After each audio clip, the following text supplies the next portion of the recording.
건강검진을 받으러 간 아내를 기다리던 중 낯선 남자가 제게 다가와 당신 와이프가 당신에게 숨긴 딸이 있고 그 딸을 죽이려 했던 사람이 바로 당신 아버지라고 말하는 순간 저는 그 자리에서 얼어붙었습니다. 저는 그날 이후로 한동안 병원 근처에도 가지 못했습니다. 아내와 함께 건강검진을 받으러 갔다가 평생 몰랐던 비밀을 알게 된 뒤부터 병원이라는 장소만 봐도 그날의 기억이 떠올랐기 때문입니다. 그날 아침만 해도 저는 정말 평범한 하루가 될 거라고 생각했습니다. 아내가 최근 들어 자꾸 피곤하다고 했고 건강검진을 예약해 놓았으니 이번 기회에 제대로 검사를 받아보자는 마음으로 함께 병원에 갔습니다. 저는 그때까지만 해도 아내가 무언가를 숨기고 있다는 생각은 전혀 하지 않았습니다. 우리는 결혼한 지 20년이 넘었고 저는 아내를 누구보다 잘 안다고 생각했습니다. 아내가 어떤 음식을 좋아하는지, 어떤 옷을 싫어하는지, 어떤 말을 들으면 기분이 상하는지, 심지어 화가 나면 며칠 동안 말을 안 하는지까지 알고 있다고 생각했습니다.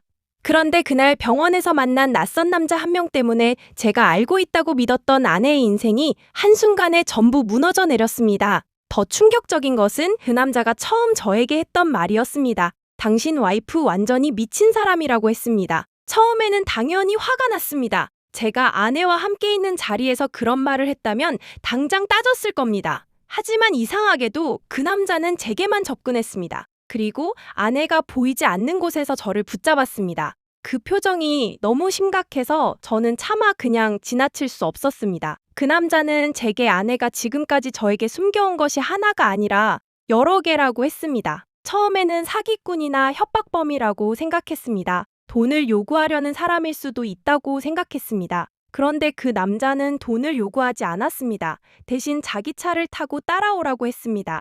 저는 한참을 망설였습니다. 아내에게 말하고 싶었습니다. 하지만 이상하게도 그 순간에는 말할 수가 없었습니다.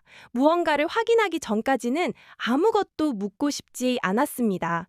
그리고 저는 결국 그 남자를 따라갔습니다. 그날 제가 그 선택을 하지 않았다면 지금의 제 인생은 완전히 달라졌을 겁니다. 그 남자를 따라 도착한 곳은 제가 한 번도 가본 적 없는 오래된 아파트였습니다. 겉으로 보기에는 특별할 것이 없는 평범한 아파트였습니다. 하지만 그 남자가 엘리베이터를 타고 올라가는 동안 저는 이상한 불안감에 사로잡혔습니다. 이 사람이 도대체 무엇을 보여주려고 하는지 알 수 없었습니다. 한참 뒤 그 남자는 한 집 앞에서 멈췄습니다. 그리고 문을 열기 전에 제게 마지막으로 한마디를 했습니다. 오늘 여기서 보게 되는 걸 절대로 아내에게 먼저 말하지 말라고 했습니다. 저는 그 말을 듣고 더욱 불안해졌습니다. 도대체 무슨 일이길래 아내에게 말하지 말라는 것인지 알 수 없었습니다. 문이 열렸습니다. 안으로 들어가자 오래된 서류와 사진들이 테이블 위에 가득 놓여 있었습니다. 그 중에는 제 아내의 젊은 시절 사진도 있었습니다. 저는 그 순간 숨이 멎는 줄 알았습니다. 제가 가지고 있는 사진과 똑같은 사진이었기 때문입니다. 그런데 사진 옆에는 제가 처음 보는 어린 여자아이의 사진이 놓여 있었습니다. 사진 속 아이는 아주 어려 보였습니다. 그리고 그 아이의 얼굴을 보는 순간 이상하게 가슴이 철렁 내려앉았습니다.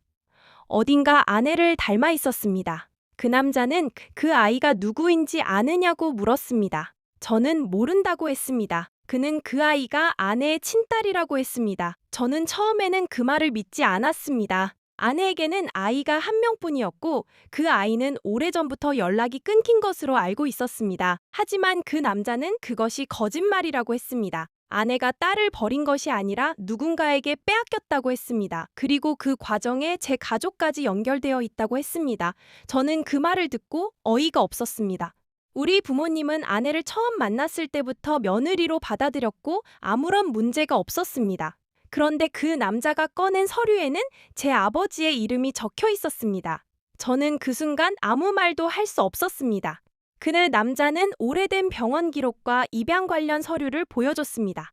기록을 하나씩 확인할수록 제 머리는 점점 복잡해졌습니다.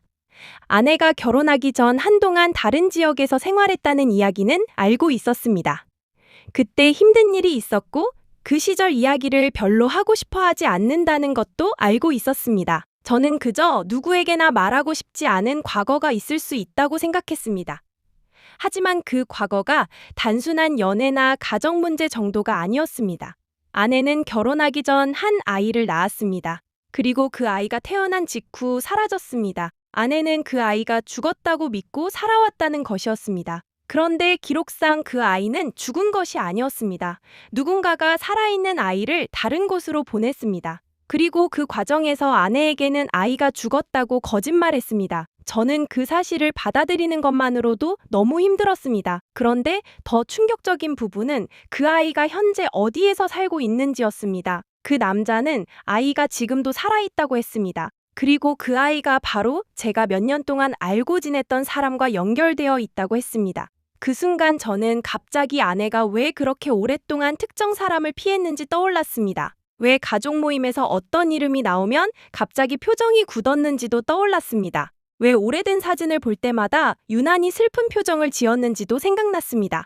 모든 조각이 뒤늦게 맞춰지기 시작했습니다. 하지만 저는 여전히 믿을 수 없었습니다. 사람이 이렇게 오랫동안 자신의 자식을 잃고도 아무렇지 않게 살아갈 수 있는지 이해되지 않았습니다. 그 남자는 아내가 아무렇지 않았던 것이 아니라고 했습니다. 오히려 매년 같은 날짜가 되면 혼자 어딘가를 찾아갔다고 했습니다. 저는 그 이야기를 듣는 순간 소름이 돋았습니다. 아내에게 그런 습관이 있다는 것을 알고 있었습니다.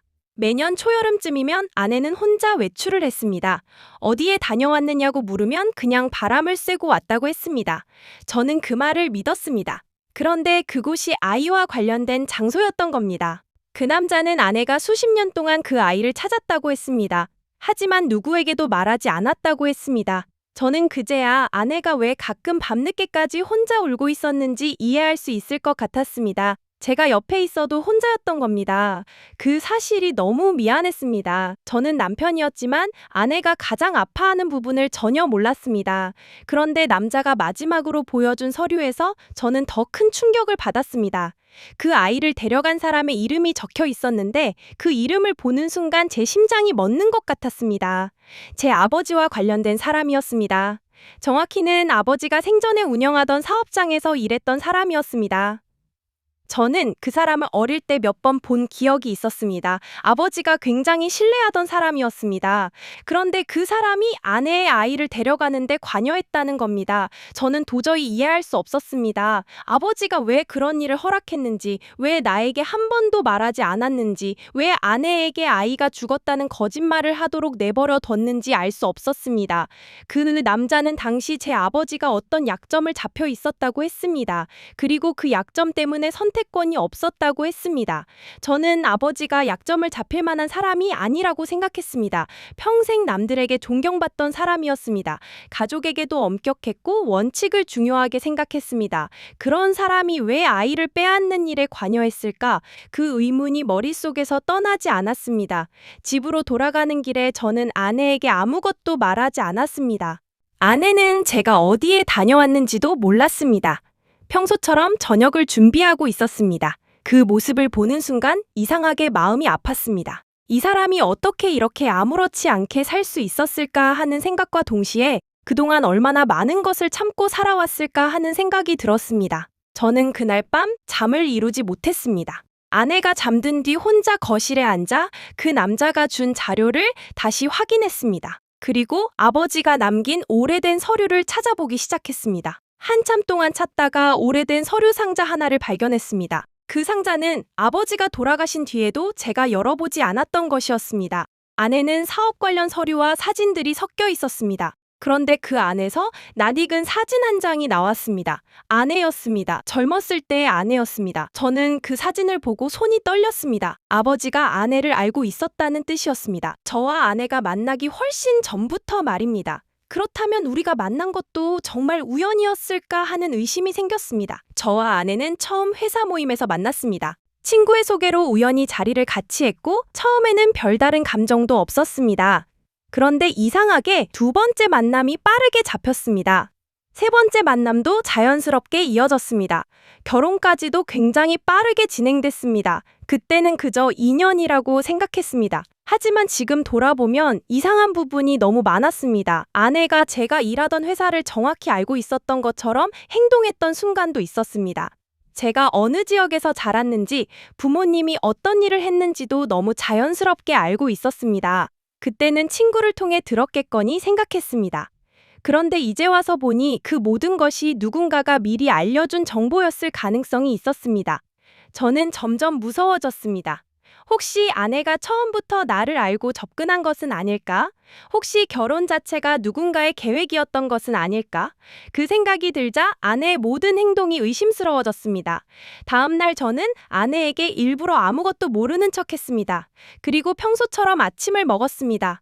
아내는 제가 평소와 다르다는 것을 느꼈는지 몇 번이나 제 얼굴을 바라봤습니다. 저는 아무 말도 하지 않았습니다. 그날 아내가 외출한 뒤 저는 다시 아버지의 서류를 뒤졌습니다. 그리고 마침내 제가 찾던 기록을 발견했습니다. 아버지가 오래전 누군가에게 돈을 송금한 기록이 있었습니다. 상대방의 이름은 아내의 아버지였습니다. 저는 그 순간 의자에 주저앉았습니다. 두 집안은 결혼 전부터 이미 알고 지내고 있었던 겁니다. 그렇다면 아내는 왜 아무것도 말하지 않았을까? 왜 우리 부모님도 아무 말도 하지 않았을까? 왜 저는 20년 넘게 아무것도 몰랐을까? 그때 전화가 왔습니다. 바로 그 남자였습니다. 그는 저에게 지금 당장 혼자 만나자고 했습니다. 그리고 이번에는 더 이상 미룰 수 없는 사실이 있다고 했습니다. 저는 그 말을 듣고 약속 장소로 나갔습니다. 그 남자는 이번에는 병원이 아닌 오래된 카페에서 저를 기다리고 있었습니다. 그는 아주 오래된 봉투 하나를 꺼냈습니다. 봉투 겉면에는 제 아내의 이름이 적혀 있었습니다. 그런데 봉투에는 발신인이 없었습니다. 그 남자는 그 봉투가 아내가 20년 전 누군가에게 보낸 편지라고 했습니다. 저는 편지를 읽고 충격을 받았습니다. 아내는 누군가에게 자신이 아이를 포기할 수밖에 없었다는 내용의 글을 보냈습니다. 하지만 편지 마지막에는 자신이 언젠가는 반드시 아이를 찾아가겠다는 내용이 있었습니다. 그런데 편지의 수신인은 제가 아니었습니다. 그 이름을 보는 순간 저는 다시 한번 얼어붙었습니다. 그 사람은 제 아내가 결혼하기 전 사랑했던 남자였습니다.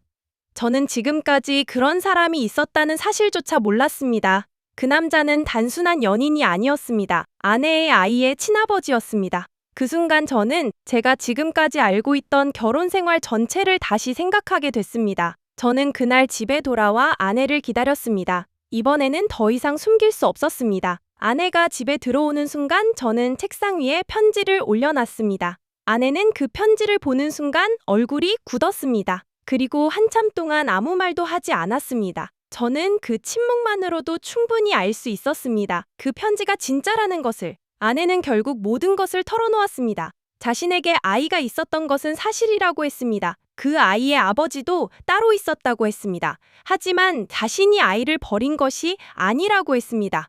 오히려 아이를 지키기 위해 모든 것을 포기했다고 했습니다. 당시 아내는 너무 어렸고 상대 남자는 가정폭력과 빚 문제에 시달리고 있었습니다. 아이를 데리고 도망치려 했지만 혼자서는 아무것도 할 수 없었습니다. 그리고 그 과정에서 제 아버지가 도움을 줬다고 했습니다. 저는 그 말을 듣고 혼란스러웠습니다. 그렇다면 아버지는 아이를 빼앗은 것이 아니라 지키려고 했던 것일까? 하지만 왜 아내에게 아이가 죽었다고 거짓말했을까? 아내는 그 이유를 자신도 최근까지 몰랐다고 했습니다. 그리고 그날 밤 아내가 꺼낸 진실은 제가 상상했던 것보다 훨씬 잔인했습니다. 당시 아이의 친아버지는 아이를 이용해 아내를 협박하고 있었습니다. 돈을 가져오지 않으면 아이를 데려가겠다고 했습니다. 아내는 돈이 없었습니다. 제 아버지는 그 사실을 알게 됐고 아이를 다른 가정으로 보내기로 했습니다. 그 과정에서 아내에게는 아이가 죽었다고 말했습니다. 아내가 아이를 계속 찾으면 친아버지가 다시 나타날 수 있었기 때문이라고 했습니다. 그때 아내는 아무것도 할 수 없었습니다. 아버지가 알려준 말만 믿고 아이가 죽었다고 생각하며 살아왔습니다. 하지만 실제로는 아이가 살아 있었습니다. 그 아이가 바로 지금 제가 만난 딸이었습니다. 저는 그 사실을 듣고 한동안 아무 말도 할 수 없었습니다. 아내는 눈물을 흘리며 자신도 처음에는 그 사실을 믿지 못했다고 했습니다. 그러나 최근 우연히 오래된 사진을 발견했고 그때부터 아이를 찾기 시작했다고 했습니다. 그리고 그 과정에서 자신을 도와준 사람이 바로 그 남자였습니다. 그 남자가 처음 병원에서 저에게 접근한 이유도 바로 이것 때문이었다고 했습니다. 하지만 저는 여전히 한 가지가 이해되지 않았습니다. 왜 하필 건강검진 날이었을까? 왜 그날 나에게 모든 것을 알려야 했을까? 그 남자는 마지막으로 하나의 이름을 꺼냈습니다. 그 이름을 듣는 순간 저는 다시 한번 충격을 받았습니다. 그 사람은 지금도 살아 있었습니다. 그리고 우리 가족과 가까운 곳에 있었습니다. 그 사람이 그동안 모든 것을 지켜보고 있었다는 사실이 드러났습니다. 저는 믿을 수 없었습니다. 그 사람이 바로 제가 오랫동안 믿어왔던 친척이었기 때문입니다. 가족 행사 때마다 함께 식사했고 명절마다 만났으며 힘든 일이 있을 때마다 도움을 주던 사람이었습니다. 그런데 그 사람이 20년 넘게 우리 가족의 비밀을 알고 있었습니다.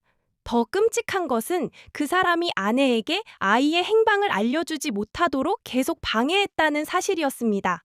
아내가 찾을 때마다 엉뚱한 정보를 흘렸고 기록을 없애기도 했습니다. 그 이유는 단 하나였습니다. 과거에 자신이 저지른 잘못이 드러날까 두려웠던 것입니다. 그 순간 저는 모든 것을 이해했습니다.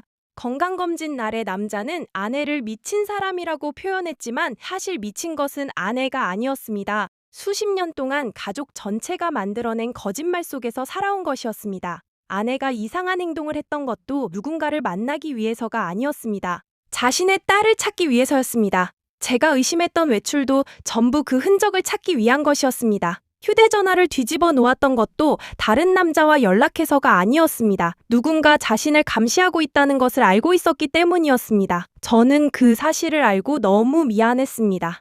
아내가 이상해졌다고 생각했던 순간마다 저는 한 번도 아내 편에 서지 않았습니다. 그저 의심했습니다. 그것이 가장 후회됐습니다. 그날 밤 우리는 함께 앉아 오랫동안 이야기를 나눴습니다. 아내는 자신이 가장 후회하는 것은 아이를 잃은 것이 아니라 제가 자신을 믿지 못하게 만든 것이라고 했습니다. 저는 그 말을 듣고 마음이 무너졌습니다. 아내는 아이를 잃은 죄책감 때문에 수십 년 동안 자신을 벌하며 살아왔다고 했습니다. 제가 행복하게 살고 있는 모습을 보면서도 언젠가 이 모든 것이 밝혀질까 두려웠다고 했습니다. 그래서 아이를 찾으면서도 저에게는 말할 수 없었다고 했습니다. 저는 그제야 아내가 왜 그렇게 오랫동안 마음을 닫고 살았는지 이해했습니다.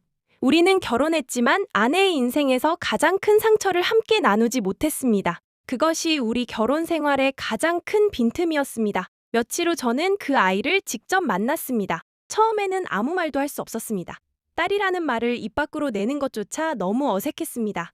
그 아이 역시 저를 아버지라고 부르지 못했습니다. 당연했습니다. 우리는 그날 처음 만났으니까요. 하지만 얼굴을 마주하고 있으니 이상하게 마음이 아팠습니다. 이 아이가 평생 자신이 누구인지 모르고 살아왔다는 생각이 들었기 때문입니다. 아이는 자신이 입양됐다는 사실을 어렴풋이 알고 있었다고 했습니다. 하지만 친부모가 누구인지 찾는 것은 두려웠다고 했습니다. 자신을 버린 부모일 수도 있다는 생각이 있었기 때문입니다. 저는 그 말을 듣고 가슴이 무너졌습니다. 아내가 버린 것이 아니라고 설명해주고 싶었지만 제가 먼저 나서서 모든 것을 말할 수도 없었습니다. 결국 아내가 직접 말했습니다. 자신이 엄마라고, 그리고 아이를 한 번도 잊은 적이 없다고. 아이는 한참 동안 아무 말도 하지 않았습니다. 그러다가 눈물을 흘렸습니다. 아내도 울었습니다. 저는 두 사람을 바라보며 아무 말도 하지 않았습니다. 그날 우리는 30년의 시간을 한꺼번에 채울 수 없다는 것을 알았습니다. 하지만 적어도 첫걸음은 내디뎠습니다. 그런데 그날 이후 예상하지 못한 문제가 생겼습니다. 그 아이의 양부모가 우리를 찾아왔습니다. 처음에는 아이를 빼앗으러 온 줄 알았습니다. 하지만 그들도 사실을 알고 있었습니다. 그들은 오래전부터 아이의 친부모에 대한 자료를 가지고 있었다고 했습니다. 그리고 아이를 보호하기 위해 일부러 알려주지 않았다고 했습니다. 그 말을 들은 아내는 크게 충격을 받았습니다. 자신이 또 한 번 아이에게서 버림받았다고 생각했기 때문입니다. 하지만 양부모는 아이를 빼앗으려 했던 것이 아니라 오히려 아이가 상처받지 않게 하려고 했다고 했습니다. 그 과정에서 수많은 거짓말이 생겨났고 그 거짓말이 결국 모든 사람을 속이는 결과가 됐습니다. 저는 그 말을 듣고 인간의 삶이 얼마나 복잡한지 다시 한번 느꼈습니다. 누군가는 보호하기 위해 거짓말했고, 누군가는 자기 잘못을 숨기기 위해 거짓말했고, 누군가는 사랑하는 사람을 잃을까 두려워 거짓말했습니다. 결국 그 거짓말들이 쌓여 한 가족의 인생을 바꿔버렸습니다. 그러나 진짜 문제는 아직 끝나지 않았습니다. 아내의 과거에 등장했던 그 남자가 다시 나타났기 때문입니다. 그 남자는 자신이 아이의 친아버지라고 주장했습니다. 하지만 이미 오래전 법적으로 친권을 포기한 기록이 있었습니다. 그럼에도 불구하고 그는 아이에게 돈을 요구하기 시작했습니다. 자신이 과거에 아이를 찾으려 했지만 제 아버지가 방해했다는 주장을 하면서 우리 가족을 협박했습니다. 그는 과거 자료를 가지고 있었고 그것을 인터넷에 공개하겠다고 했습니다. 저는 그 순간 다시 한번 막막해졌습니다. 가족이 겨우 서로를 찾았는데 또다시 과거가 우리를 흔들기 시작한 겁니다. 하지만 이번에는 달랐습니다. 우리는 숨지 않았습니다. 필요한 자료를 모두 모았고 법적으로 대응하기로 했습니다. 아내도 더 이상 도망치지 않았습니다. 자신의 과거를 세상에 숨기지 않겠다고 했습니다. 딸도 자신의 선택을 하겠다고 했습니다. 저는 그 모습을 보며 처음으로 아내가 정말 강한 사람이라는 것을 알았습니다. 결국 그 남자의 협박은 사실이 아니라는 것이 드러났습니다. 그는 과거에도 비슷한 방식으로 사람들을 협박했던 기록이 있었습니다. 자신이 아이의 친아버지라는 사실을 이용해 돈을 요구하려 했던 겁니다. 오랫동안 준비해온 자료들이 있었기 때문에 이번에는 그가 쉽게 빠져나갈 수 없었습니다. 그 일이 끝난 뒤 아내는 한동안 아무 말도 하지 않았습니다. 그리고 어느 날 제게 이제 정말 끝난 것 같다고 했습니다. 저는 그 말에 쉽게 대답하지 못했습니다. 끝났다는 말이 어떤 의미인지 알고 있었기 때문입니다. 아내에게는 30년 동안 이어진 기다림이었습니다. 그리고 그 기다림이 이제야 끝난 것입니다. 그 후 우리는 가족끼리 여행을 떠났습니다. 거창한 해외여행도 아니었습니다. 그냥 바다가 보이는 작은 도시로 갔습니다. 그곳에서 우리는 아무것도 하지 않았습니다. 아침에 늦게 일어나 밥을 먹고 바닷가를 걷고 카페에 앉아 이야기를 나눴습니다. 그런데 그 평범한 시간이 이상하게 행복했습니다. 아내는 바다를 보면서 계속 웃었습니다. 딸도 사진을 찍었습니다. 저는 두 사람의 뒷모습을 바라보며 생각했습니다. 30년 전에도 이런 날이 있었다면 얼마나 좋았을까. 하지만 곧 생각을 바꿨습니다. 지나간 시간을 후회하는 것은 이제 그만하기로 했습니다. 앞으로 이런 날을 더 많이 만들면 된다고 생각했습니다. 여행에서 돌아온 뒤 아내는 집안에 있던 오래된 상자를 정리했습니다. 그동안 버리지 못했던 사진과 편지들을 하나씩 꺼냈습니다. 저는 옆에서 함께 정리했습니다. 아내는 오래된 사진을 보며 울기도 했고 웃기도 했습니다. 그 중에는 젊은 시절의 아내와 아이가 함께 찍힌 사진도 있었습니다. 저는 그 사진을 보고 한참 동안 말이 없었습니다. 아내가 그 사진을 제게 건넸습니다. 그리고 이제 이 사진을 당신이 가지고 있어도 된다고 했습니다. 저는 사진을 받아 서랍에 넣었습니다. 그 사진은 우리 가족에게 가장 아픈 사진이면서 동시에 가장 소중한 사진이 됐습니다. 시간이 지나면서 딸은 우리 집에 자주 오기 시작했습니다. 처음에는 한 달에 한 번 정도였지만 점점 횟수가 늘었습니다. 아내는 딸이 좋아하는 음식을 준비했고 저는 어색하게라도 딸과 이야기를 나누려고 노력했습니다. 처음에는 할 이야기가 없었습니다. 딸의 어린 시절을 물어볼 수도 없었습니다. 그 시간 동안 제가 없었기 때문입니다. 그래서 저는 현재에 대해서 물었습니다. 무슨 일을 하는지, 무엇을 좋아하는지, 어떤 음식을 좋아하는지, 요즘 무엇이 힘든지 그런 사소한 이야기를 했습니다. 그러면서 조금씩 가까워졌습니다. 딸이 어느 날 저에게 아빠라고 부르지는 않았지만 제 이름 뒤에 존칭을 붙이지 않고 편하게 부르기 시작했습니다. 그것만으로도 저는 기뻤습니다. 관계는 하루아침에 만들어지는 것이 아니었습니다. 조금씩 시간을 보내면서 만들어지는 것이었습니다. 아내도 마찬가지였습니다. 처음에는 딸에게 무조건 잘해주려고 했습니다. 무언가를 사주려고 하고 돈을 주려고 하고 과거에 못해준 것을 한꺼번에 채우려고 했습니다. 하지만 딸은 그것을 부담스러워했습니다. 아내는 처음에는 상처받았지만 결국 이해했습니다. 자신이 딸에게 필요한 것은 돈이나 선물이 아니라 시간을 주는 것이라는 사실을요. 그 뒤로 아내는 조급해하지 않았습니다. 그저 딸이 연락하면 반갑게 받고 만나자고 하면 만나고 힘들다고 하면 기다려줬습니다. 그런 모습이 저는 보기 좋았습니다. 아내는 이제 과거의 죄책감에서 조금씩 벗어나고 있었습니다. 그런데 어느 날 딸이 제게 따로 만나자고 했습니다. 저는 무슨 일이 생긴 줄 알고 걱정했습니다. 딸은 카페에서 한참 동안 망설이다가 자신에게 또 다른 비밀이 있는 것 같다고 했습니다. 저는 순간 긴장했습니다. 이제는 어떤 말이 나와도 놀라지 않을 것 같았습니다. 딸은 자신이 어릴 때부터 가지고 있던 사진 한 장을 꺼냈습니다. 그 사진 속에는 자신과 비슷하게 생긴 남자가 있었습니다. 딸은 그 사람이 자신의 친아버지일 가능성이 있다고 했습니다. 저는 이미 알고 있는 사실이라고 생각했습니다. 하지만 딸은 그게 아니라고 했습니다. 사진 속 남자는 지금까지 우리가 알고 있던 친부와 다른 사람이었습니다. 저는 다시 한번 충격을 받았습니다. 도대체 이 가족의 과거에는 몇 명의 사람들이 얽혀 있는 것인지 알 수 없었습니다. 딸이 가지고 있던 사진 뒷면에는 이름이 하나 적혀 있었습니다. 그 이름을 확인한 순간 저는 다시 아버지의 옛 서류가 떠올랐습니다. 그 사람은 제 아버지가 과거에 도움을 줬던 또 다른 사람이었습니다. 저는 그날 집으로 돌아와 다시 아버지의 상자를 열었습니다. 그리고 오래된 기록을 하나씩 확인했습니다.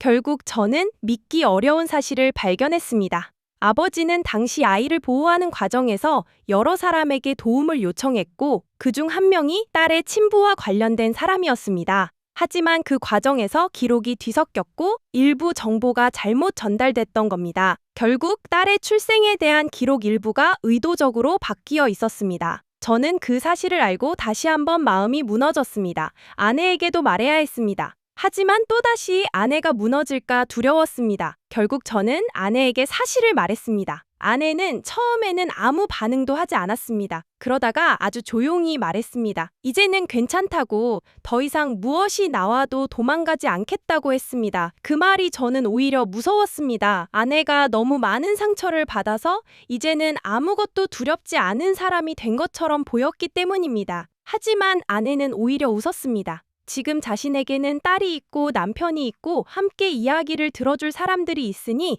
예전과 다르다고 했습니다. 그 말을 듣고 저는 처음으로 안심했습니다. 아내가 혼자가 아니었습니다.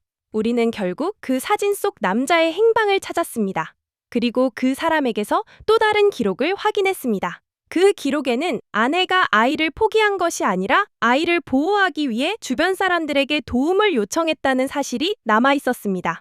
그리고 제 아버지도 그 사실을 알고 있었습니다. 아버지가 숨긴 것은 아내를 속이기 위해서만이 아니었습니다. 아이를 지키기 위한 선택이기도 했습니다. 하지만 아무리 좋은 의도라도 거짓말이 오래되면 상처가 됩니다. 저는 그 사실을 이해하면서도 아버지를 완전히 용서할 수는 없었습니다.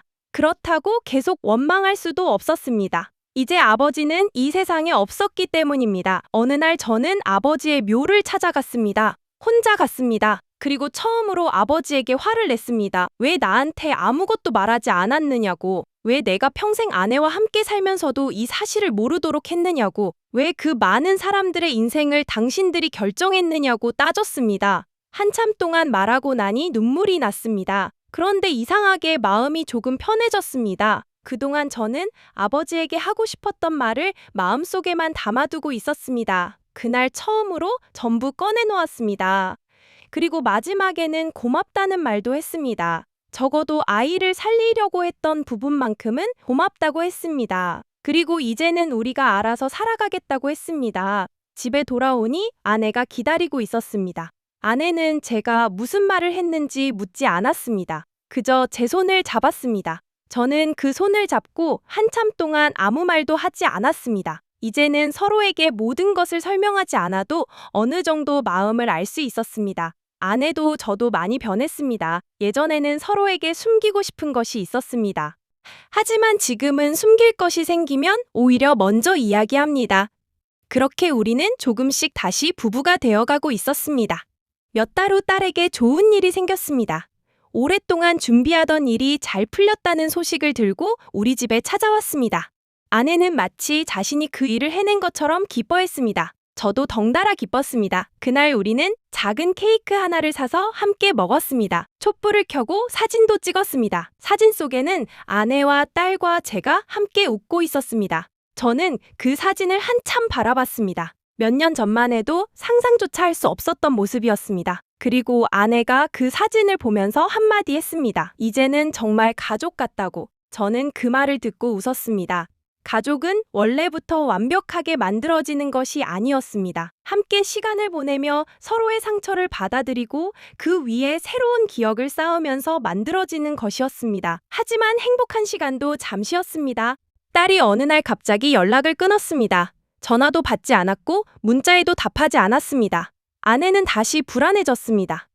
혹시 자신이 무언가 잘못한 것이 아닌지 걱정했습니다. 저는 괜찮을 거라고 했지만 저 역시 불안했습니다. 며칠이 지나도 연락이 없자 우리는 직접 찾아갔습니다. 그런데 딸의 집에는 아무도 없었습니다. 문 앞에는 작은 봉투 하나가 놓여 있었습니다. 그 안에는 짧은 편지가 들어 있었습니다. 딸은 자신이 잠시 혼자 생각할 시간이 필요하다고 했습니다. 그리고 우리 가족에게 숨겨진 사실을 하나 더 알게 됐다고 했습니다. 저는 편지를 읽는 순간 다시 불길한 느낌이 들었습니다. 이제 정말 마지막이라고 생각했던 비밀이 아직 하나 더 남아 있었던 겁니다.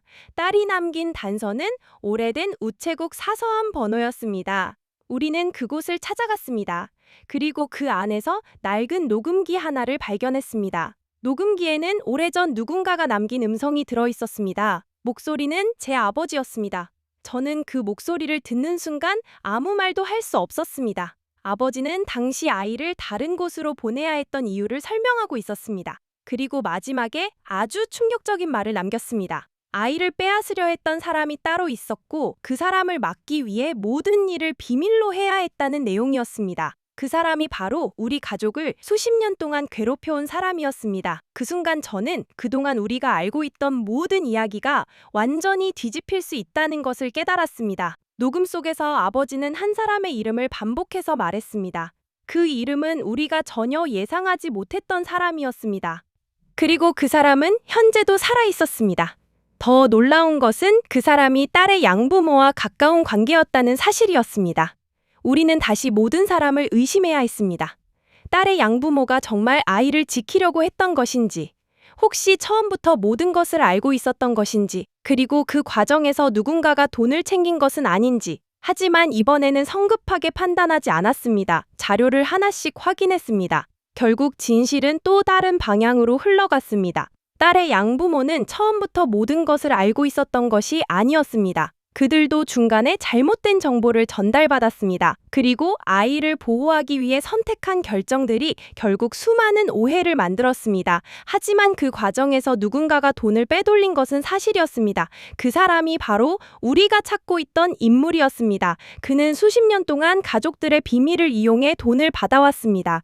아내에게는 아이의 행방을 알고 있다고 접근했고 딸에게는 친부모에 대한 정보를 가지고 있다고 접근했습니다. 그리고 양쪽 모두에게서 돈을 받아왔습니다. 그 남자가 병원에서 저에게 접근했던 것도 그 사람을 막기 위해서였습니다. 모든 사실이 드러난 뒤 저는 허탈했습니다. 수십 년 동안 우리 가족을 괴롭힌 거대한 비밀의 중심에는 결국 돈과 욕심이 있었습니다. 누군가는 아이를 지키기 위해 숨겼고 누군가는 자신의 이익을 위해 그 비밀을 이용했습니다. 그 차이가 한 사람의 인생을 완전히 바꿔버렸습니다. 아내는 그 이야기를 듣고 한참 동안 울었습니다. 자신이 왜 그렇게 오랫동안 죄책감을 안고 살아야 했는지 알게 됐기 때문입니다. 자신은 아이를 버린 사람이 아니었습니다. 누군가가 만든 거짓말을 믿고 살아온 사람이었습니다. 그날 이후 아내는 조금씩 달라졌습니다. 예전처럼 과거를 숨기지 않았습니다. 누군가 과거에 대해 물어보면 담담하게 이야기했습니다. 그리고 자신에게도 딸이 있다고 말했습니다. 처음에는 그 말을 꺼내는 것조차 어려워했지만 시간이 지나면서 자연스럽게 말할 수 있게 됐습니다. 딸도 마찬가지였습니다. 자신의 가족사를 부끄러워하지 않기로 했습니다. 오히려 자신이 어떤 과정을 거쳐 지금까지 왔는지 인정하기로 했습니다. 저 역시 많이 변했습니다. 예전에는 가족이라는 이유만으로 모든 것을 믿었습니다. 하지만 이제는 가족이라고 해서 모든 행동이 옳은 것은 아니라는 것을 알게 됐습니다. 동시에 가족이라고 해서 과거의 잘못 하나만으로 평생 미워해야 하는 것도 아니라는 것을 배웠습니다. 사람은 실수할 수 있고 잘못할 수 있습니다. 중요한 것은 그 잘못을 인정하고 이후 어떻게 살아가느냐였습니다. 아내도 그랬고, 저도 그랬고, 딸도 그랬습니다. 우리는 모두 각자의 상처를 가지고 있었지만 이제는 그 상처를 서로에게 숨기지 않았습니다. 그렇게 시간이 흘렀습니다. 처음 병원에서 그 남자를 만난 날로부터 1년이 지났습니다. 우리는 다시 건강검진을 받으러 갔습니다. 이번에는 아내가 먼저 같이 가자고 했습니다. 저는 웃으며 따라갔습니다. 병원에 도착하자 예전 기억이 떠올랐습니다. 하지만 이번에는 무섭지 않았습니다. 아내의 손을 잡고 함께 걸었습니다. 검진을 마치고 병원을 나오는 길에 아내가 웃으며 말했습니다. 이번에는 아무도 당신한테 이상한 말을 하지 않아서 다행이라고 했습니다. 저도 웃었습니다. 그리고 우리는 근처 식당에서 밥을 먹었습니다. 식사를 하던 중 딸에게 전화가 왔습니다. 딸은 주말에 시간이 되느냐고 물었습니다. 무슨 일이냐고 물었더니 함께 사진을 찍고 싶다고 했습니다. 가족 사진을 제대로 찍어본 적이 없으니 이번에는 셋이 아니라 4명이 찍자고 했습니다. 저는 4명이라는 말을 듣고 잠시 멈췄습니다. 그 남자까지 함께 찍자는 뜻이었습니다. 예전 같으면 어색했겠지만 이제는 이상하지 않았습니다. 우리 가족의 인연을 만들어준 사람이기도 했으니까요. 그 주말 우리는 사진관에 갔습니다. 카메라 앞에 4사람이 섰습니다. 아내는 제 옆에 있었고 딸은 아내 옆에 섰습니다. 그리고 그 남자가 한쪽에 서 있었습니다. 사진사가 웃으라고 했습니다. 우리는 모두 웃었습니다. 찰칵하는 소리가 났습니다. 그 사진은 지금도 우리 집 거실에 있습니다. 사진을 볼 때마다 저는 생각합니다. 사람의 인생은 정말 알 수 없다고. 평범한 건강검진이 이렇게 긴 이야기의 시작이 될 줄 누가 알았겠습니까? 아내의 숨겨진 과거를 알게 될 줄도 몰랐고 평생 만나지 못할 줄 알았던 딸을 만나게 될 줄도 몰랐습니다. 아버지가 남긴 비밀을 알게 될 줄도 몰랐습니다. 그리고 그 모든 과정을 지나 결국 가족 사진을 찍게 될 줄은 더더욱 몰랐습니다. 하지만 저는 지금 행복합니다. 완벽하게 행복한 것은 아닙니다. 과거를 떠올리면 여전히 마음이 아프고 아쉬운 순간도 많습니다. 하지만 이제는 그 아픔을 피하지 않습니다. 그 아픔도 우리의 역사이기 때문입니다. 저는 아내에게 더 이상 왜 그랬느냐고 묻지 않습니다. 대신 이제는 앞으로 무엇을 하고 싶은지 묻습니다. 딸에게도 왜 연락이 끊겼었느냐고 따지지 않습니다. 지금 괜찮은지만 물어봅니다. 그리고 제 자신에게도 과거를 왜 그렇게 몰랐느냐고 묻지 않습니다. 그때 나는 그때 할 수 있는 만큼 살았기 때문입니다. 가끔 아내와 둘이 있을 때 그날의 이야기를 떠올립니다.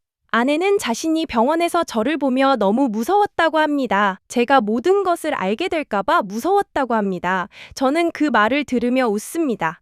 저도 그날은 아내가 무서웠다고 말합니다. 서로가 서로를 무서워했던 날이었습니다. 하지만 지금은 서로에게 가장 편한 사람이 됐습니다. 사람 관계라는 게 참 아이러니합니다. 처음에는 아무것도 몰라서 편했고, 중간에는 너무 많은 것을 알아서 힘들었고, 마지막에는 서로의 아픔까지 알고 나니 다시 편해졌습니다. 저는 이제 가족에게 거짓말을 하지 않으려고 합니다. 그리고 가족이 저에게 어떤 이야기를 하더라도 먼저 판단하지 않으려고 합니다. 그게 제가 이 일을 겪으며 배운 가장 큰 교훈입니다. 사람에게는 누구에게도 말하지 못하는 사연이 하나쯤 있을 수 있습니다. 그 사연을 쉽게 판단하면 안 됩니다. 겉으로 보이는 행동만으로 그 사람의 인생을 결정할 수는 없습니다. 아내는 한때 주변 사람들에게 이상한 사람으로 보였습니다. 혼자 외출하고 오래된 사진을 찾아다니고 연락을 숨기고 누군가를 피했습니다. 하지만 그 모든 행동에는 이유가 있었습니다. 자신이 평생 잃어버린 줄 알았던 딸을 찾고 있었던 것입니다. 그리고 저는 그 사실을 몰랐습니다. 그래서 아내를 오해했습니다. 하지만 이제는 압니다. 사랑하는 사람을 정말 알고 싶다면 행동만 보지 말고 그 행동 뒤에 있는 마음을 봐야 한다는 것을요. 딸 역시 마찬가지였습니다. 처음 만났을 때 저는 왜 자신을 찾지 않았느냐는 원망을 받을까봐 두려웠습니다. 하지만 딸은 오히려 자신도 무서웠다고 했습니다. 자신을 낳아준 사람이 자신을 버린 사람일까봐 두려웠다고 했습니다. 그 말을 들으면서 저는 부모와 자식이 서로 얼마나 비슷한 두려움을 가지고 있었는지 깨달았습니다. 아내는 딸이 자신을 미워할까봐 두려웠고, 딸은 엄마가 자신을 버린 사람일까봐 두려웠습니다. 둘 다 서로를 그리워하면서도 서로에게 다가가지 못했습니다. 그 사이에 30년이 흘렀습니다. 그래서 저는 지금도 가끔 생각합니다.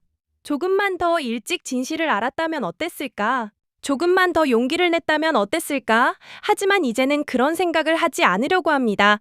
시간을 되돌릴 수 없기 때문입니다. 우리가 할 수 있는 것은 남은 시간을 어떻게 사용할지 결정하는 것뿐입니다. 그래서 저는 앞으로 아내와 딸과 함께하는 시간을 최대한 소중하게 보내려고 합니다. 아내는 요즘 사진을 많이 찍습니다. 예전에는 사진 찍는 것을 싫어했습니다. 자신의 과거가 남는 것이 싫다고 했습니다. 그런데 지금은 어디를 가든 사진을 찍습니다. 딸과 함께 찍고 저와 함께 찍습니다. 그리고 사진 뒷면에 날짜를 적습니다. 저는 그 모습을 보며 웃습니다. 아내에게 이제는 잊지 않으려고 하는 거냐고 물었더니 웃으며 대답했습니다. 이제는 잊을까봐 무서운 게 아니라 기억할 것이 많아졌다고 했습니다. 그 말이 저는 참 좋았습니다. 과거에는 아내의 기억 대부분이 상처였습니다. 하지만 이제는 새로운 기억이 생기고 있습니다. 딸과 함께 먹은 첫 식사, 함께 떠난 첫 여행, 처음 찍은 가족 사진. 딸이 처음 우리 집에서 잠든 날, 처음으로 엄마라고 부른 날, 그런 순간들이 하나씩 쌓이고 있습니다. 잃어버린 시간은 채울 수 없지만 새로운 시간은 계속 만들 수 있었습니다. 그리고 어느 날 정말 예상하지 못했던 일이 생겼습니다. 딸이 아내에게 작은 상자를 건넸습니다. 상자 안에는 오래된 아기 신발 한 켤레가 들어있었습니다. 딸은 양부모가 자신이 어릴 때부터 보관하고 있던 것이라고 했습니다. 아내는 그 신발을 보는 순간 무너져 내리듯 울었습니다. 그것은 아내가 아이를 낳았을 당시 직접 사준 신발이었습니다. 아내는 그 신발을 잃어버린 줄 알고 있었습니다. 그런데 아이가 30년 동안 그것을 가지고 있었던 겁니다. 아내는 신발을 가슴에 꼭 안았습니다. 그리고 그날 밤까지 놓지 않았습니다. 저는 그 모습을 바라보면서 말없이 옆에 앉아 있었습니다. 아내는 그날 처음으로 자신이 정말 엄마였다는 것을 느꼈다고 했습니다. 그 말을 듣는 순간 저도 눈물이 났습니다. 그동안 아내는 자신을 엄마라고 부를 자격이 없다고 생각하고 있었습니다. 하지만 딸은 그 신발을 통해 자신이 엄마에게서 버림받은 것이 아니라 사랑받았다는 사실을 조금씩 확인하고 있었습니다. 그날 이후 두 사람은 더욱 가까워졌습니다. 딸은 아내에게 어린 시절 이야기를 들려주기 시작했습니다. 아내는 자신의 이야기를 들려줬습니다. 둘 사이에는 30년이라는 시간이 있었지만 그 시간을 하나씩 채워가고 있었습니다. 때로는 울었고 때로는 웃었습니다. 그리고 저는 그 모습을 지켜보며 제가 할 수 있는 가장 중요한 역할은 두 사람 사이에서 무엇을 결정하는 것이 아니라 두 사람이 서로를 알아갈 수 있도록 기다려주는 것이라는 사실을 깨달았습니다. 그 남자 역시 가끔 우리를 찾아왔습니다. 처음에는 어색했지만 시간이 지나면서 그 역시 가족 같은 존재가 됐습니다. 그는 자신의 과거에 대해서도 털어놓았습니다. 자신 역시 어린 시절 가족에게 버림받은 경험이 있었고 그래서 아내와 딸의 이야기를 외면할 수 없었다고 했습니다. 그제야 저는 그 사람이 왜 그렇게까지 우리 가족의 일을 도왔는지 이해했습니다. 자신의 상처가 다른 사람의 상처를 알아보게 만든 것이었습니다. 그 남자가 어느 날 떠나기 전에 제게 말했습니다. 처음 병원에서 제가 자신을 따라올지 정말 몰랐다고 했습니다. 저는 왜 그렇게까지 자극적인 말을 했느냐고 물었습니다. 그는 제가 아내를 너무 믿고 있어서 아무리 사실을 말해도 믿지 않을 것 같았다고 했습니다. 그래서 일부러 화가 나게 만들어야 제가 진실을 확인할 것 같았다고 했습니다. 저는 그 말을 듣고 웃었습니다. 결과적으로 그의 방법은 너무 과격했지만 틀리지는 않았습니다. 그날 제가 그 말을 듣고 화를 내고 돌아갔다면 모든 것이 달라졌을 겁니다. 이제는 그 병원을 지나가도 괜찮습니다. 오히려 가끔 아내와 함께 그 근처에 갑니다. 그리고 그날 우리가 처음 만났던 장소를 바라봅니다. 아내는 그때 자신이 얼마나 떨렸는지 이야기합니다. 저는 제가 얼마나 멍청했는지 이야기합니다. 그러면서 우리는 웃습니다. 그날의 기억이 더 이상 우리를 괴롭히지 않습니다. 그날은 이제 우리 가족이 다시 시작된 날이 됐습니다. 사람들은 흔히 가족은 서로 모든 것을 알아야 한다고 생각합니다. 저도 그렇게 생각했습니다. 하지만 이제는 생각이 다릅니다. 가족이라고 해서 모든 것을 알고 있을 필요는 없습니다. 중요한 것은 모르는 것이 생겼을 때 상대방을 믿고 기다릴 수 있는 마음입니다. 그리고 진실을 알게 됐을 때 과거만 바라보지 않고 앞으로를 함께 볼 수 있는 마음입니다. 저는 아내의 모든 과거를 알게 됐지만 아내를 더 사랑하게 됐습니다. 그동안 제가 몰랐던 아내의 강함을 알게 됐기 때문입니다. 아내는 30년 동안 자신을 원망하면서도 하루하루를 버텼습니다. 딸을 찾으면서도 저를 지키려고 했습니다. 그 과정에서 많은 실수를 했지만 결국 끝까지 딸을 포기하지 않았습니다. 그것만큼은 제가 누구보다 잘 알고 있습니다. 딸에게도 이제는 아버지라는 말을 강요하지 않습니다. 언젠가 마음에서 나오면 그때 들으면 됩니다. 그날이 오지 않아도 괜찮습니다. 저는 이미 딸을 가족으로 받아들였기 때문입니다. 아버지라는 이름보다 더 중요한 것은 그 아이가 힘들 때 제가 옆에 있을 수 있는 사람이라는 것입니다. 그리고 아내와 저는 이제 매년 건강검진을 함께 받습니다. 처음에는 제가 같이 가자고 했지만 요즘은 아내가 먼저 예약합니다. 검진을 받고 나오면 꼭 근처에서 밥을 먹습니다. 그리고 그날을 기념해 사진을 찍습니다. 우리에게 건강검진은 더 이상 단순한 검사가 아닙니다. 우리 가족의 새로운 시작을 기억하는 날이 됐습니다. 그날 이후로 저는 가족이라는 말을 예전과는 조금 다르게 생각하게 됐습니다. 예전에는 가족이라면 서로의 과거까지 모두 알아야 한다고 생각했습니다. 같이 밥을 먹고 같이 살고 오랜 시간을 보내면 자연스럽게 서로를 가장 잘 아는 사이라고 믿었습니다. 하지만 이제는 그렇지 않다는 것을 압니다. 가장 가까운 사람에게도 말하지 못하는 상처가 있을 수 있고 가장 사랑하는 사람에게조차 설명하기 어려운 시간이 있을 수 있습니다. 중요한 것은 그 사람이 왜 그런 행동을 했는지를 모른다고 해서 함부로 결론을 내리지 않는 것이었습니다. 저는 그걸 너무 늦게 배웠습니다. 아내가 혼자 외출했을 때 조금만 더 물어봤다면, 아내가 오래된 사진을 바라보며 눈물을 흘렸을 때 한 번이라도 괜찮으냐고 진심으로 물었다면 어쩌면 우리는 훨씬 일찍 서로의 마음을 알 수 있었을지도 모릅니다. 하지만 그때의 저는 아내가 말하고 싶지 않은 일이라고 생각하고 그냥 지나쳤습니다. 그게 배려라고 생각했습니다. 지금 생각해보면 관심을 포기한 것에 가까웠습니다. 가끔은 상대방이 말하지 않는다고 해서 아무렇지 않은 것이 아닙니다. 오히려 말할 수 없어서 침묵하고 있는 것일 수도 있습니다. 그 사실을 저는 아주 늦게 깨달았습니다. 어느 날 딸과 셋이 앉아 식사를 하다가 딸이 갑자기 저에게 물었습니다. 아빠는 처음 저를 만났을 때 어땠어요? 저는 잠시 말을 잇지 못했습니다. 아빠라는 말이 아직도 조금은 어색했지만 이제는 그 말을 듣는 것이 싫지 않았습니다. 저는 웃으면서 처음에는 무슨 말을 해야 할지 몰랐다고 솔직하게 말했습니다. 딸도 웃었습니다. 자기도 그랬다고 했습니다. 그리고 한참 뒤 딸이 조용히 말했습니다. 그래도 이제는 처음 만난 날보다 훨씬 편하다고. 그 말을 듣는데 이상하게 마음이 따뜻해졌습니다. 저는 딸에게 미안하다는 말을 하고 싶었습니다. 하지만 무슨 이유로 미안하다고 해야 할지 정확히 알 수 없었습니다. 태어나기 전부터 이어진 일이고 제가 선택할 수 있었던 일이 아니었기 때문입니다. 그래서 대신 앞으로는 자주 보자고 말했습니다. 딸은 고개를 끄덕였습니다. 그날 집으로 돌아오는 길에 저는 생각했습니다. 가족이라는 관계는 어쩌면 피로 결정되는 것이 아니라 시간으로 완성되는 것인지도 모르겠다고. 우리는 처음부터 가족이 아니었습니다. 하지만 함께 밥을 먹고 함께 걷고 서로의 이야기를 듣고 서로의 빈자리를 이해하면서 조금씩 가족이 되어가고 있었습니다. 아내도 그 변화를 느끼고 있었습니다. 예전에는 딸에게 무언가를 해주려고만 했지만 이제는 딸의 이야기를 듣는 시간이 더 많아졌습니다.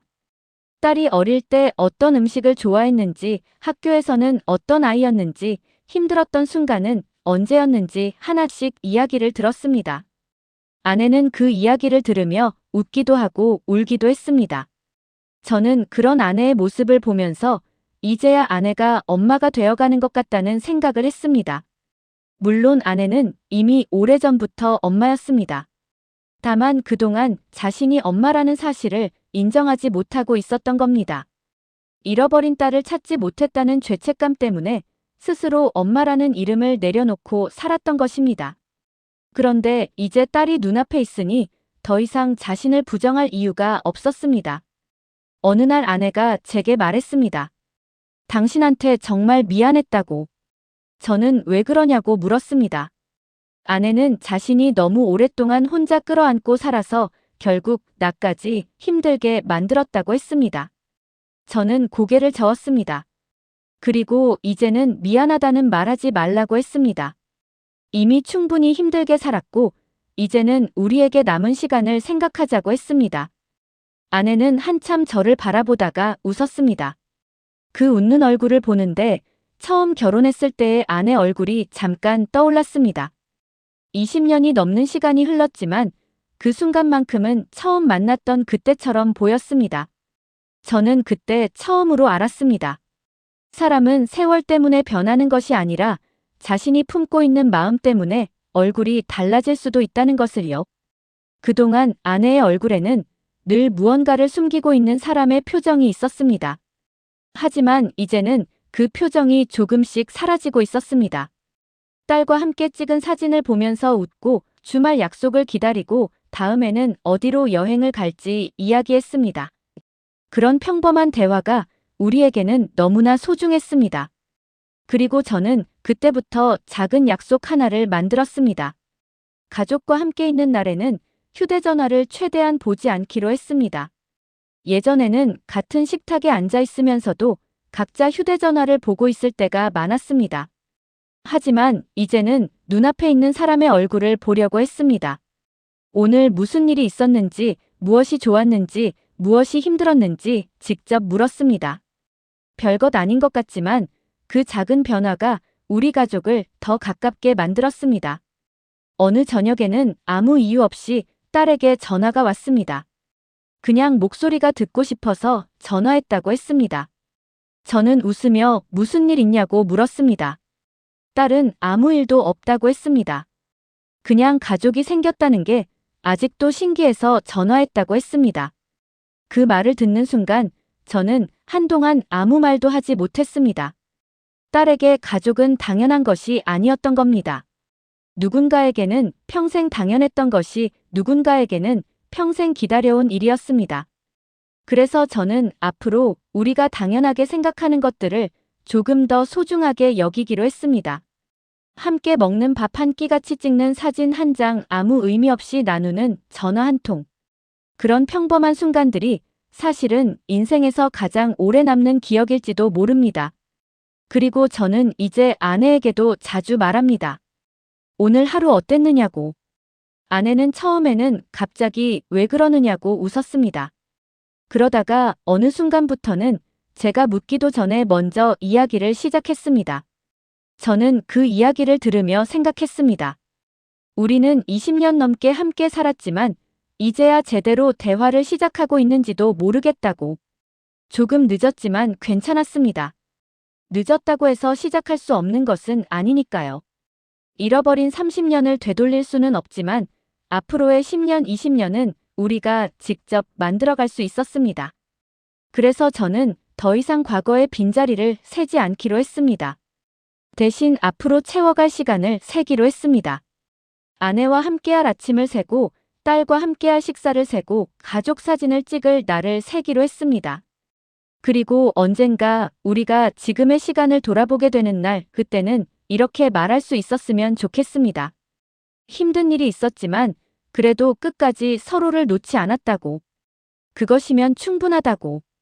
저는 지금도 그날 병원에서 처음 들었던 그 말을 기억합니다. 당신 와이프 완전히 미친 사람이라고 했던 그 말입니다. 그때는 그 말을 듣고 세상이 무너지는 줄 알았습니다. 하지만 이제는 압니다. 무너진 것은 세상이 아니라 제가 가지고 있던 잘못된 믿음이었습니다. 아내가 이상했던 것이 아니었습니다. 제가 아내를 너무 단순하게 알고 있었던 것입니다. 그리고 그날 이후 저는 사람을 겉모습만 보고 판단하지 않게 됐습니다. 누군가 평소와 다르게 행동한다면 그 사람에게도 말하지 못하는 이유가 있을 수 있다고 생각합니다. 누군가 갑자기 조용해졌다면 마음속에서 무언가와 싸우고 있을 수도 있습니다. 그러니 조금만 더 기다려주고 조금만 더 물어보고 조금만 더 들어주는 것. 그것이 사랑하는 사람에게 해줄 수 있는 가장 큰 배려일지도 모릅니다. 저는 그걸 너무 늦게 배웠습니다. 하지만 늦게라도 배웠다는 것이 다행이라고 생각합니다. 그리고 오늘도 아내와 딸이 함께 찍은 사진을 바라봅니다. 사진 속 세 사람의 표정은 아주 평범합니다. 하지만 저에게는 그 평범함이 기적처럼 느껴집니다. 잃어버렸던 시간이 있었고 숨겨진 비밀이 있었고 수많은 오해와 눈물이 있었지만 결국 우리는 다시 같은 자리에서 웃고 있습니다. 아마 가족이라는 것은 그런 것인지도 모르겠습니다. 한 번도 상처받지 않는 사람들이 가족이 되는 것이 아니라 상처를 입고도 다시 서로에게 돌아오는 사람들이 가족이 되는 것. 저는 그렇게 생각합니다. 그리고 앞으로도 무슨 일이 생기더라도 도망치지 않으려고 합니다. 모르는 것이 생기면 묻고 힘든 일이 생기면 말하고 상처를 받으면 혼자 참지 않겠습니다. 아내도 그렇게 하기로 했습니다. 딸도 마찬가지입니다. 우리는 이제 비밀이 없는 가족이 되겠다는 약속보다 무슨 일이 생겨도 혼자 끌어안지 않는 가족이 되자는 약속을 했습니다. 그 약속 하나면 충분했습니다. 그리고 저는 오늘도 아내의 손을 잡습니다. 예전에는 그 손을 잡으면서 우리가 앞으로 얼마나 오래 함께할 수 있을까 생각했다면 지금은 오늘 하루를 어떻게 행복하게 보낼까 생각합니다. 그 차이가 제게는 아주 큽니다. 인생에서 가장 중요한 것은 어쩌면 정답을 찾는 것이 아니라 이미 지나간 시간을 붙잡지 않고 지금 내 곁에 있는 사람을 제대로 바라보는 것인지도 모르겠습니다. 저는 이제 압니다. 우리 가족에게 잃어버린 시간이 많았다는 사실보다 그럼에도 다시 함께할 시간이 남아있다는 사실이 훨씬 중요하다는 것을요. 그리고 그 남은 시간을 저는 절대로 놓치지 않으려고 합니다. 그리고 그렇게 우리는 아주 조금씩 평범한 가족이 되어갔습니다. 거창한 일은 없었습니다. 아침에 누가 먼저 일어나 커피를 내리고 주말이면 무엇을 먹을지 고민하고 딸이 맛있는 것을 발견하면 우리에게도 알려주고 아내는 딸이 좋아하는 음식을 기억해뒀다가 다음에 또 만들어줬습니다. 그런 사소한 일들이 하나씩 쌓였습니다. 어느 날 아침에는 아내가 주방에서 딸과 함께 김밥을 만들고 있었습니다. 둘이서 김밥을 말다가 모양이 엉망이 되었다며 웃고 있었습니다. 저는 거실에서 그 모습을 한참 바라봤습니다. 예전 같았으면 그냥 지나쳤을 장면이었습니다. 하지만 그날은 이상하게 눈물이 날 것 같았습니다. 아내가 오랫동안 꿈꿨던 장면이 어쩌면 바로 이런 것이었을지도 모른다는 생각이 들었기 때문입니다. 딸이 저를 보더니 아빠도 빨리 와서 먹어보라고 했습니다. 저는 웃으며 주방으로 갔습니다. 김밥 하나를 집어 먹었는데 간이 조금 짰습니다. 저는 일부러 맛있다고 했습니다. 그러자 아내가 바로 눈치를 채고 웃었습니다. 맛없지? 하고 묻길래 저는 결국 솔직하게 말했습니다. 조금 짜다고 했더니 셋이서 한참을 웃었습니다. 그 순간 저는 생각했습니다. 이게 가족이구나. 서로 완벽해서 가족이 되는 것이 아니라 맛이 조금 짜도 웃을 수 있고 실수해도 괜찮다고 말해줄 수 있고 아무 의미 없는 이야기를 하면서도 함께 있는 것이 편한 관계. 우리가 그렇게 오랫동안 찾아 헤매던 것이 어쩌면 대단한 행복이 아니라 이런 평범한 하루였는지도 모릅니다. 그날 오후에는 딸이 오래된 상자를 하나 들고 왔습니다. 예전에 양부모님 집에 보관되어 있던 물건들이라고 했습니다. 상자 안에는 어린 시절 사진과 낡은 장난감, 작은 머리핀과 편지 몇 장이 들어있었습니다. 아내는 그 물건들을 하나씩 꺼내면서 한참 동안 말을 하지 못했습니다. 그리고 딸이 조심스럽게 말했습니다. 엄마, 이제 이거 같이 봐도 되죠? 아내는 눈물을 닦으며 고개를 끄덕였습니다. 그날 우리는 세 사람이 바닥에 앉아 딸의 어린 시절 사진을 한 장씩 넘겨봤습니다. 딸이 어렸을 때 웃는 사진을 보며 아내는 계속 웃었습니다. 가끔은 사진 속 장소를 보며 자신이 그때 무엇을 하고 있었는지 이야기하기도 했습니다. 저는 그 모습을 보면서 일부러 말을 아꼈습니다. 그 시간은 두 사람이 오랫동안 기다려온 시간이었으니까요. 그런데 딸이 갑자기 사진 한 장을 제게 내밀었습니다. 사진 속에는 어린 딸이 작은 장난감을 들고 웃고 있었습니다. 딸이 말했습니다. 이거 아빠가 가져요. 저는 왜 나한테 주느냐고 물었습니다. 딸은 웃으며 말했습니다. 우리 가족이 처음부터 함께하지는 못했잖아요. 그러니까 지금부터라도 아빠가 가지고 있는 사진이 많아졌으면 좋겠어요. 저는 그 말을 듣고 아무 대답도 하지 못했습니다. 그저 사진을 받아 조심스럽게 지갑에 넣었습니다. 그날 밤 저는 그 사진을 한참 바라봤습니다. 그리고 처음으로 생각했습니다. 이 아이의 어린 시절에는 제가 없었지만 앞으로 이 아이가 살아갈 시간에는 내가 있을 수도 있겠구나. 그 사실 하나만으로도 충분했습니다. 시간은 되돌릴 수 없지만 앞으로의 시간은 아직 우리 것이었습니다. 몇 달 뒤에는 정말 특별한 일이 있었습니다. 딸이 우리 부부에게 여행을 가자고 했습니다. 이번에는 셋이서만 가자고 했습니다. 처음에는 아내가 망설였습니다. 딸이 정말 우리와 여행을 가고 싶은 것인지 혹시 부담스러워하는 것은 아닌지 걱정했습니다. 하지만 딸은 웃으며 말했습니다. 엄마, 아빠랑 여행 한번 가보고 싶어요. 그 말에 아내는 아무 말 없이 고개를 끄덕였습니다. 우리는 작은 여행 가방을 챙겼습니다. 예전 같으면 여행 계획을 꼼꼼하게 세웠겠지만 이번에는 아무 계획도 세우지 않았습니다. 그냥 가고 싶은 곳에 가고 먹고 싶은 것을 먹기로 했습니다. 바닷가를 걸었고 작은 시장에서 어묵도 먹었습니다. 사진을 찍다가 바람 때문에 머리가 엉망이 되기도 했고 식당에서 주문을 잘못해서 셋이서 웃기도 했습니다. 그런데 저는 그 모든 순간이 너무 좋았습니다. 아내는 바닷가에서 딸과 나란히 걷고 있었습니다. 두 사람의 뒷모습을 보는데 문득 30년 전의 시간이 떠올랐습니다. 그때 누군가는 아이를 잃었고 누군가는 아이를 기다렸고 누군가는 그 비밀을 숨기며 살아야 했습니다. 그리고 지금 그 아이와 엄마가 나란히 바닷가를 걷고 있었습니다. 저는 그 모습을 보며 마음속으로 조용히 말했습니다. 정말 다행이다. 조금 늦었지만 정말 다행이다. 여행 마지막 날 밤 우리는 숙소에서 늦게까지 이야기를 나눴습니다.